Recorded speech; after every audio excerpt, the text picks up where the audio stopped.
এক অতিরিক্ত মহাপরিদর্শক সহ পুলিশের আরও ৬ কর্মকর্তাকে পাঠানো হলো অবসরে। কক্সবাজারে ৩৫,০০০ ইয়াবাসহ পুলিশ কনস্টেবল গ্রেপ্তার। মাদকদ্রব্য নিয়ন্ত্রণ অধিদপ্তরের কর্মকর্তা ৭০,০০০ ইয়াবাসহ গ্রেপ্তার। পানের ঝুড়ি থেকে ৫৮,০০০ ইয়াবা জব্দ, চালক গ্রেপ্তার।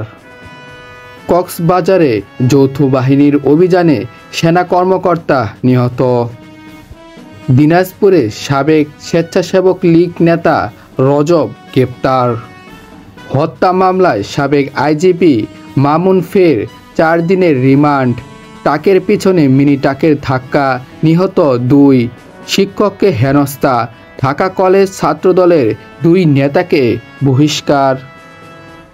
আগামী ১৮ মাসের মধ্যে যেন নির্বাচন হতে পারে, সেই জন্য অন্তর্বর্তীকালীন সরকারকে সব ধরনের সহায়তা করা হবে বলেছেন বাংলাদেশের সেনাপ্রধান জেনারেল ওয়াকারুজ্জামান।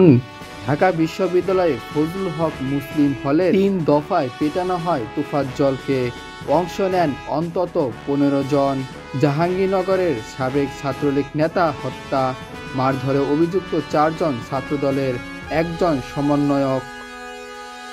জাহাঙ্গীরনগর বিশ্ববিদ্যালয়ে সাবেক ছাত্রলীগ নেতা শামীম আহমেদ ওরফে শামীম মোল্লা হত্যার ঘটনায় অভিযুক্তদের মধ্যে ৪ জন পরিচয় জানা গেছে। এর মধ্যে বিশ্ববিদ্যালয় শাখা ছাত্রদলের সাবেক সম্পাদক আবু সাইদ ভূঁইয়াসহ সংগঠনের ৪ জন রয়েছে। এছাড়া বৈষম্য বিরোধী ছাত্র আন্দোলনে বিশ্ববিদ্যালয় শাখায় এক সমন্বয়কও রয়েছে।